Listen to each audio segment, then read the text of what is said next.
प्यारे विद्यार्थियों, मित्रगण एवं भाई बंधु, आप सभी का स्वागत है आपके अपने यूट्यूब चैनल अखिल शिक्षा 91 में। मित्रों, आज हम लोग सामान्य भूगोल से 10 महत्वपूर्ण प्रश्नोत्तर को देखेंगे जो सभी परीक्षा में क्वेश्चन आए हुए हैं और आते भी हैं। यदि आप किसी भी परीक्षा की तैयारी कर रहे हैं और आपके सिलेबस में अब भूगोल दिया हुआ है तो क्वेश्चन इस तरह से बनाए जाते हैं और ये क्वेश्चन कई परीक्षाओं में पूछा भी गया है। चाहे वो सीटेट की बात हो, यूपी टेट की बात हो, यूपीएससी की बात हो, यूपीपी की बात हो, आप खुद देखेंगे। अगर आप परीक्षा दिए हैं तो आपको पता भी चलेगा कि हाँ जी हाँ, इस तरह से क्वेश्चन पूछे गए हैं। तो चलिए सबसे पहला क्वेश्चन देखते हैं और समझते भी चलेंगे 4 ऑप्शन के साथ। देखिए, सबसे पहला क्वेश्चन है कि भारत किस पड़ोसी देश के साथ सबसे ज़्यादा बॉर्डर साझा करता है। जी हाँ, आप खुद से भी आंसर दे सकते हैं वीडियो को रोक करके कमेंट में। तो इसका राइट आंसर है ऑप्शन नंबर सी, बांग्लादेश के साथ। जी हाँ, बांग्लादेश के साथ 4097 किलोमीटर का बॉर्डर साझा करता है। भारत बांग्लादेश के साथ 4097 किलोमीटर बॉर्डर साझा करता है। इसका जो करेक्ट है वो है 4096.7 है, तो इसको हम 97 मोटे तौर पर पढ़ते हैं कि 4097 किलोमीटर बॉर्डर साझा करता है। और अगर आपसे पूछ लिया जाए कि सबसे ज़्यादा किस राज्य के साथ बॉर्डर साझा करता है, तो आप याद रखिएगा वो राज्य है पश्चिम बंगाल। यानी बांग्लादेश किस राज्य के साथ सबसे ज़्यादा बॉर्डर साझा करता है, तो पश्चिम बंगाल आप याद रखिएगा। तो चलिए नेक्स्ट क्वेश्चन देखते हैं। अगला क्वेश्चन है मित्रों कि भारतीय राज्यों में किस राज्य की तटरेखा सर्वाधिक लंबी है। जी हाँ, आप चारों देख रहे हैं, चारों तटवर्तीय राज्य हैं इस तरह से, और आपको बताना है कि इसमें किस राज्य की तटवर्ती सीमा सबसे अधिक है, यानी रेखा अधिक है। तो इसका राइट आंसर जो है वो है गुजरात। आपकी जानकारी के लिए बता दें कि 1200 किलोमीटर इसका तट है। और ये कहाँ है, तो आपकी जानकारी के लिए बता दूँगा। आप इस तरह से जो नक्शे में देखते हैं, कच्छ की खाड़ी, तो यहाँ से लगाकर यहाँ तक इसका क्षेत्र है। चलिए अगला है, भारत का क्षेत्रफल संपूर्ण विश्व के क्षेत्रफल का कितना प्रतिशत है। यानी विश्व में जो भूभाग हैं उसका कितना प्रतिशत हिस्सा भारत के पास है, यानी कितना क्षेत्रफल भारत के पास है। तो आप खुद से भी आंसर दे सकते हैं। तो इसका राइट आंसर है ऑप्शन नंबर बी, 2.42।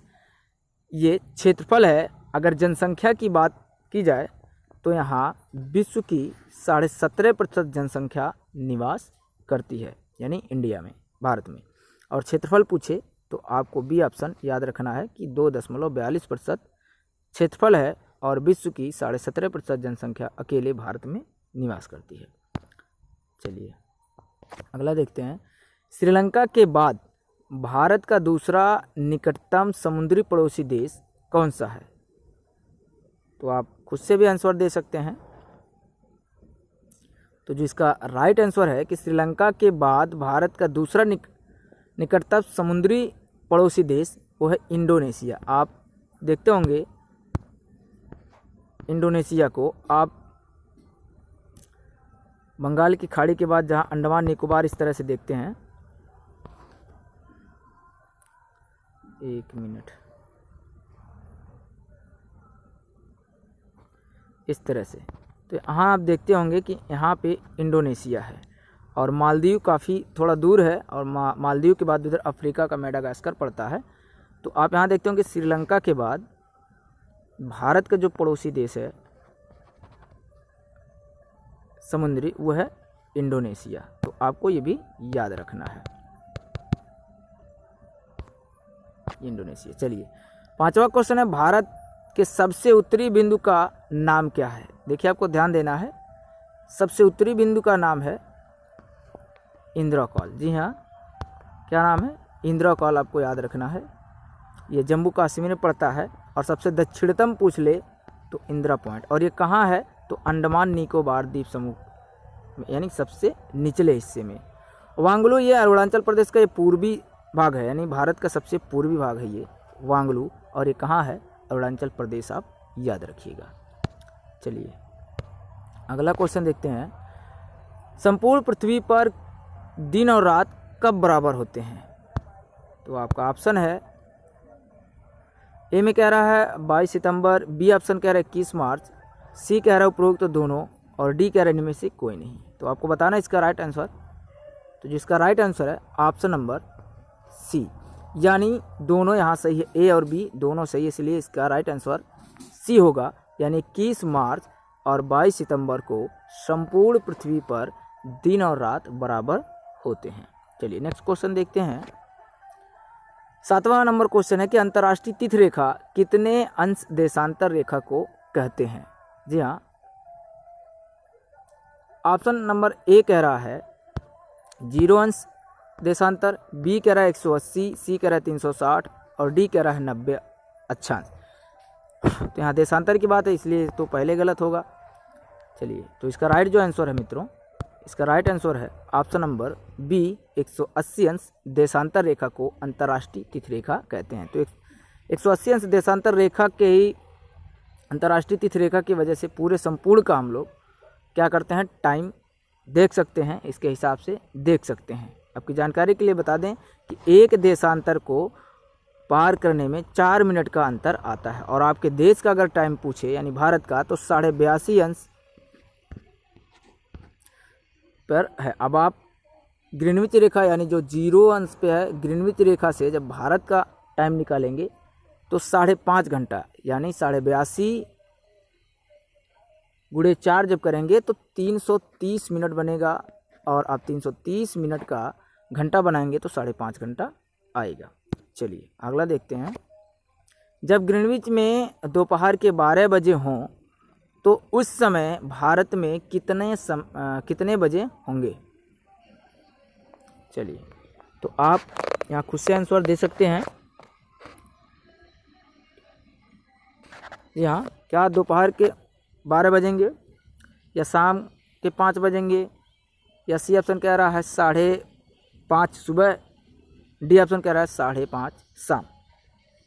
तो इसका जो राइट आंसर है वो है ऑप्शन नंबर डी, यानी शाम के 5:30 बजेंगे।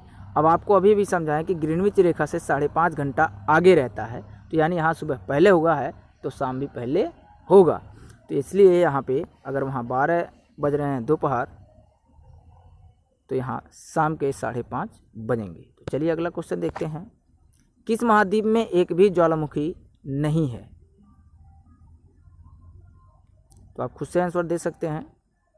तो जिसका राइट आंसर है ऑप्शन नंबर सी, जी हाँ सी, ऑस्ट्रेलिया में एक भी ज्वालामुखी नहीं है। चलिए अगला देखते हैं। भारत में सबसे बड़ी मीठे पानी की झील कौन सी है? चलिए, ए नंबर कह रहा है बुलर झील, बी कह रहा है सांबर झील, सी कह रहा है चिल्का झील, या डी कह रहा है इनमें से कोई नहीं। तो आप खुद से आंसर दे सकते हैं। इसका जो राइट आंसर है ऑप्शन नंबर ए, बुलर झील, ये मीठे पानी का सबसे बड़ी झील है भारत की, विश्व की बात नहीं हो रहा, भारत। और सांबर झील की जो बात करें तो ये जो है सांबर झील, ये राजस्थान में है, खरे पानी का झील है। और चिल्का ये उड़ीसा में है, तटवर्ती झील है। परीक्षा में पूछ सकता है कि निम्न में से कौन सा तटवर्ती झील है, और ऑप्शन में दे सकता है। तो आपको याद रखना है चिल्का ये तटवर्ती झील है, और ये कहाँ है, उड़ीसा में है। आपकी जानकारी के लिए बता दें कि यहाँ नौसेना अभ्यास भी करवाया जाता है, यानी नौसेना का प्रशिक्षण भी होता है। पूछ सकता है कि निम्न में से नौसेना प्रशिक्षण कहाँ पर करवाया जाता है या किस झील में होता है, तो चिल्का झील आप याद रखिएगा। तो ये था आज का 10 महत्वपूर्ण क्वेश्चन जो आपके एग्जाम के लिए बहुत ही महत्वपूर्ण रखते हैं। वीडियो पसंद आए तो लाइक और शेयर जरूर करिएगा। चैनल को सब्सक्राइब नहीं किए तो चैनल को सब्सक्राइब करके बेल आइकन को प्रेस जरूर कर लीजिएगा। तो फिर मिलेंगे नेक्स्ट वीडियो में नेक्स्ट टॉपिक के साथ। तब तक के लिए देखते रहिए, आगे बढ़ते रहिए। नमस्कार, धन्यवाद।